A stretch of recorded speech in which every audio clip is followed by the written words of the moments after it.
আসসালামু আলাইকুম রহমতুল্লাহ। বন্ধুরা, আজকের আলোচনার বিষয় হলো ডুয়েল কারেন্সি কার্ড।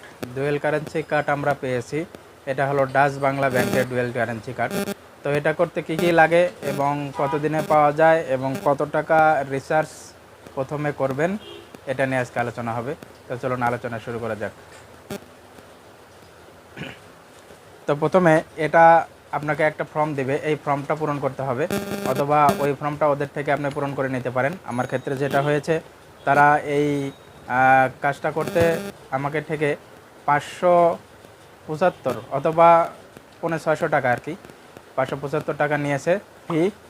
এবং এই 575 টাকা ফি তারা নেবে আপনাকে এই কার্ডটা করে দেওয়ার জন্য। আপনাদের যে এই কার্ডটা দেবে, এই ডুয়েল কারেন্সি কার্ডটা যে দেবে আপনাকে, এই ডুয়েল কারেন্সি কার্ডের পিছনে একটা খরচ আছে। এই খরচটা কিন্তু ওরা আপনাকে ফিরিয়ে দেবে না, এটা আপনাকেই করে নিতে হবে। তো এক নম্বর হচ্ছে যে এটা করতে যে কাগজপাতিগুলো লাগবে, প্রথমে আপনাকে এক কপি ছবি লাগবে, আপনার ভোটার আইডি কার্ড লাগবে এবং পাসপোর্টের যে কপি আছে এই কপিটা কিন্তু লাগবে, ফটোকপি লাগবে সবগুলোই। এবং আপনার নমিনির এক কপি ছবি এবং বার্থ সার্টিফিকেট লাগবে, যেটা কসমো কর্পোরেশন আপনাকে দিচ্ছে 100% বিশুদ্ধ পানির নিশ্চয়তা। বিভিন্ন ধরনের ওয়াটার ট্রিটমেন্ট মেশিন তাদের কাছে পাওয়া যাবে সুলভ মূল্যে। তাই দেরি না করে আজই যোগাযোগ করুন এই ঠিকানায়।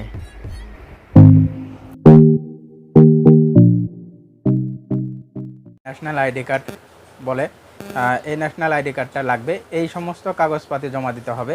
তো এই সমস্ত কাগজপাতি জমা দেওয়ার পরে আপনাকে 1 সপ্তাহ ওয়েট করতে হবে, ওই ফর্মগুলো ফিল আপ করে তারপরে ফর্মগুলো তাদের কাছে দিয়ে আসতে হবে। দিয়ে আসলে 1 সপ্তাহ পরে আপনাকে তারা কল করবে, ওই কল অনুযায়ী তাদের কাছ থেকে গিয়ে এরকম একটা ডুয়েল কারেন্সি কার্ড আপনারা সংগ্রহ করতে পারেন। এটা ভিসা কার্ড বলে। এখানে লেখা আছে দেখুন, নেক্সাস প্রিপেইড ট্রাভেল কার্ড।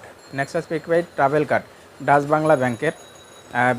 এখানে আমার নামটা লেখা আছে, মোহাম্মদ ফিরোজ আলী, এমডি ফিরোজ আলী লেখা আছে, এবং অ্যাকাউন্ট নাম্বারটা কিন্তু এর ওপর দিয়ে যে খোদাই করে লেখা আছে, যেটা হাতের সাথে বাঁধতেছে। এবং এখানে একটা সিমের মতো একটা জিনিস বসানো আছে, যেটা দিয়ে হয়তো স্ক্যান ট্যান করা যায় বা তথ্যগুলো আপনার এখানে তারা লোড করে রেখেছে। তো বিশেষ করে ডুয়েল কারেন্সি কার্ড দিয়ে কি হয়, ডুয়েল কারেন্সি কার্ড দিয়ে বন্ধুরা আপনারা ডুয়েল কারেন্সির যে কাজগুলো আছে এগুলো করতে পারেন। যেমন টাকা থেকে ডলারে, অথবা ডলার থেকে ইন্ডিয়ান রুপিতে, অথবা ডলার থেকে বিভিন্ন দেশের যে টাকাগুলো আছে এই টাকায় কনভার্ট করা যায় এই ডুয়েল কারেন্সি কার্ড দিয়ে। ডুয়েল কারেন্সি কার্ডগুলোর কিন্তু আরও অনেক কাজ আছে। এই ডুয়েল কারেন্সি কার্ড দিয়ে আপনি কেনাকাটা করতে পারবেন এবং বিভিন্ন প্রকার বিলিং যে সিস্টেম আছে এগুলো দিতে পারবেন। সবচেয়ে বড় কাজ যেটা হবে বর্তমানে, ইউটিউব এবং ফেসবুক বুস্টিংয়ের কাজে কিন্তু আপনি এই ডুয়েল কারেন্সি কার্ডগুলো ব্যবহার করতে পারবেন। তো বন্ধুরা, বোঝা গেল যে ডুয়েল কারেন্সি কার্ড নিতে কী কী লাগে, কত টাকা খরচ হয় এবং এটার কাগজপাতি কী লাগে এবং এটা কয়দিন লাগে পেতে, সবগুলো আজকে বলা হয়েছে। তো আজ এ পর্যন্তই। পরবর্তী ভিডিও দেখার জন্য আমন্ত্রণ রইল। আল্লাহ হাফেজ। আসসালামু আলাইকুম রহমতুল্লাহ।